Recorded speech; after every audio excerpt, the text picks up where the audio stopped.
मीरा चरित्र। परिवार में वैमनस्य। विवाह के 6 महीने पश्चात ही चित्तौड़ समाचार आया कि मेड़ता में मीरा की जन्मदात्री मां झाली जी का देहांत हो गया। सुनकर मीरा की आंखें भर आईं। मेरे सुख के लिए वे कितनी चिंतित, कितनी विकल रहती थी। मेरे अनिष्ट की आकांक्षा से सदा उनके प्राण कपते रहते थे। इतनी भोली और सरल कि यह जानते हुए कि बेटी जो कर रही है उचित ही है, परंतु दूसरों के कहने पर सिखाने चली आती। बाबू, आप या आपकी आत्मा को शांति मिले, सर्वेश मंगल करे। मीरा। झाली जी। हाँ, ये मीरा चित्तौड़ में है, वो मेड़ता में है। तो 6 महीने बाद समाचार आओ मायके से के मां चल बसी। स्नान करके उन्होंने सूतक उतारा और अपने कार्य में लग गई। मेड़तणी जी के महल में रोने कूटने की ध्वनि नहीं सुनाई दी तो महारानी ने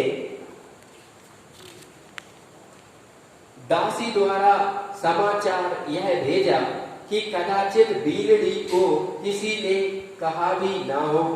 समाचार सुनकर मीरा ने दासी से कहा, याजी आदरणीय दासी, बूजी सा हुकुम सासू को अर्ज करना कि मैं यह समाचार पहले ही सुन चुकी हूँ। प्रभु की इच्छा पूरी हुई, उनकी खुशी में मैं खुश हूँ। माँ का धरती पर इतने दिनों अन्न जल लेना बदा था। जाना तो सभी को है, आगे के पीछे उसकी क्या चिंता करे, जो चले गए अपनी ही कर ले तो बहुत है। मीरा ने सासू को उत्तर दिया। सासू ने दासी को भेजी कि मीरा से क्यों रो नहीं रही, मीरा मां मर गई। तो सासू का संदेशा लाई दासी। तो मीरा ने कही, आदरणीय दासी जी, आदरणीय सासू जी को क्यों कि जो बीतीता है विसार दो, आगे की सुध ले।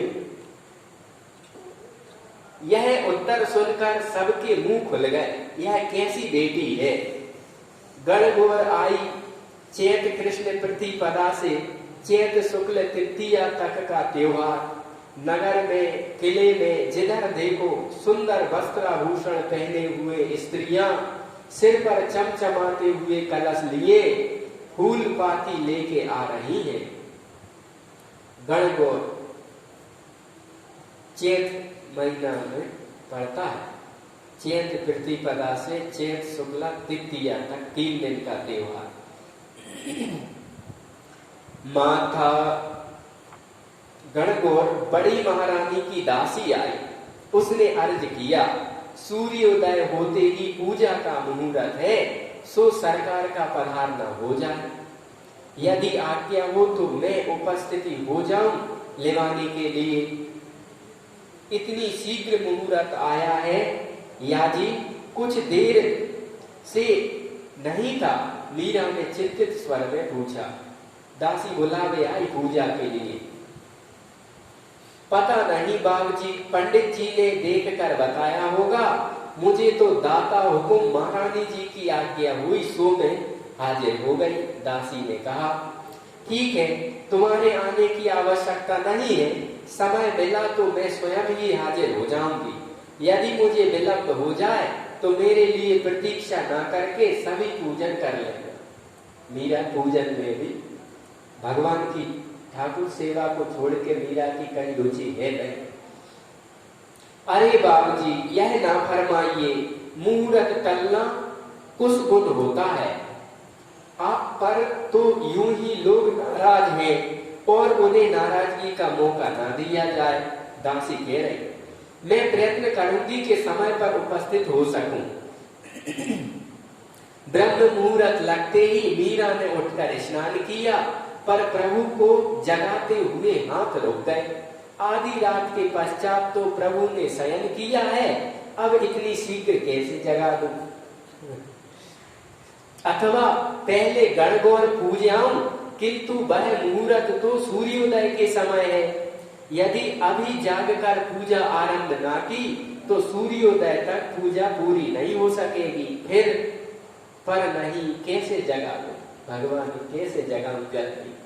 अब वो मुहूर्त में लाऊं कि जो में लाऊं। ठाकुर जी लेट सोए थे तो जल्दी कैसे जगा दूं। असमंजस में पड़कर मीरा वहीं बैठकर जप करने लगी। यदि केवल जगाकर गणगौर पूजने जाऊं, नहीं वहां तो बहुत जमघट लगा होगा। पूजा के पश्चात गाना नाचना और कदाचित भांग की मनुहारे, तब तक क्या ये यहाँ बिना हाथ मुंह धोए भूखे बैठे रहेंगे ठाकुर जी? नहीं, यह कैसे हो सकता है। यदि मैं महाराज कुमार को निवेदन करूं कि इनकी पूजा का, अरे नहीं, वे क्या जाने कि इनको कैसे क्या रुचता है। देखो क्या भाव है। यह कार्य दूसरे को सौंपने लायक तो नहीं है। ठीक समय पर वे तानपूरा लेकर बैठ गई। जागो बंसी वाले ललना जागो मेरे प्यारे, जागो बंसी वाले ललना जागो मेरे प्यारे। उठो लाल जी भोर भयो है सुर नर ठाणे द्वारे, उठो लाल जी भोर भयो है सुर नर ठाणे द्वारे। गोपी दही मंथन सुनियत कंगन के झनकारे, दो ललना मारे तुम जागो बंसी वाले, जागो मेरे प्यारे। ठाकुर जी को जगाकर मीरा ने मुख धुलाया, स्नान कराकर श्रृंगार किया, शीशा दिखाया। दासियां सामग्रियां ला ला के रखती गई और ले जा रही थी। उसी समय नगारे पर चोट पड़ी और घड़ी भर में नगारों और सहनाइयों के स्वर से गढ़ गूंज उठने लगा। महारानी की दासी पुनः आई। कुंवरानी साका पधारना हो, सभी प्रतीक्षा कर रहे हैं। याजी तुम जाकर मेरी ओर से क्षमा मांग लेना, मैं पूजा में बैठ गई हूँ, हाजिर नहीं हो सकती। अभी तो भोग और आरती करना शेष है। कितनी निर्भयता है मीरा में। सासू बुला रही है, बार बार दासियां आ रही है, पर ठाकुर जी को छोड़ के किसी काम को महत्व नहीं है। और पहले से ही रोष है सारे रनिवास में मीरा को लेकर। अरे अन्नदाता गजब हो जाएगा, दासी ने विनय करते हुए कहा। आज कलय हो, यह अच्छा नहीं होगा। एक बार पधार जाए और लौट कर जाए।